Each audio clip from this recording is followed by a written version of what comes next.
Hey team, Angela here. In this video, I'm going to go through, should I buy an RTO? We often get asked this, should I buy an RTO or should I set up my own RTO? Buying an RTO seems so much quicker, cheaper, and you can get training a lot quicker compared to setting up an RTO. But from our experience, it can be a big risk. So you really need to identify, well, what is the RTO you're buying? What's on its scope of registration? What have they done in the past? And what skeletons may be in the closet? So the biggest risk of buying an RTO is you don't just buy the registration. You also buy any or all non-compliances that RTO may have committed in the past, what they're aware of and what they may not be aware of. You need to make sure that you understand what are those skeletons in the closet and whether that's a risk rating that you want to take on. So what we have found is we've had people who have come to us following buying an RTO. Let me give you an example.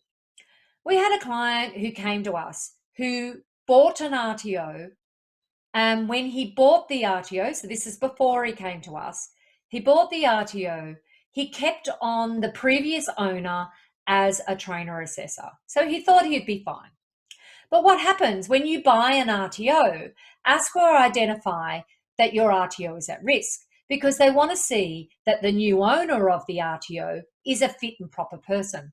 So they come out and conduct an audit of that RTO to identify whether you are a fit and proper person to be running that organization. So this is what happened to this client.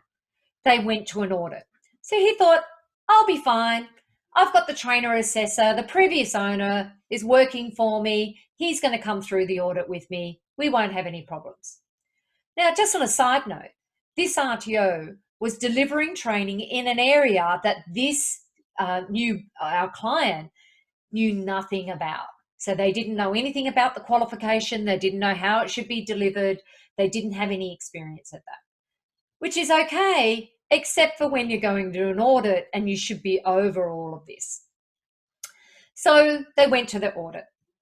They came out of the audit critically non-compliant, which was around assessment tools, around how they're delivering their training and assessment strategies, and the trainer assessor, the previous owner of the RTO, was also non-compliant. So then they decided that they would do the rectifications for this audit. And they did. And it came back as critically non-compliant. Now, this time, ASQA sent them a letter stating that they have an intent to shut down the RTO. This is when this client became our client, because they came to us and he went, I'm going through this. I don't know what to do. I've got to go to tribunal now. Can you help me? And that's what we did. This is very time consuming and it takes a lot of money, and it also is very stressful for anybody to go through. It took 2 years for the whole process to be resolved. So going to audit, doing the rectifications. So 2 years after buying the RTO, he still had an RTO that he didn't really want to deliver him. So in that time, he could have set up a couple of RTOs. 6 months later, this client came along to one of our courses. He came along to the RTO compliance and the assessment validation workshop. In the workshop, after the first day, he said to me, Angela, I wish I'd done this course before I bought the RTO. Actually, in fact, I wish I had hired you guys before I bought this RTO, because I have gone through so much. It has cost me so much money that I really wish that I'd had some expertise on my side when I bought this RTO. So in summary, buying an RTO can have its ups and downs. You really need to look into the RTO and make sure that it's going to meet your requirements. It has the qualifications on the scope that you know that you are able to deliver. It's in the location that you want it to be, and that there's no skeletons in the closet. So you should conduct a due diligence of that RTO before purchasing.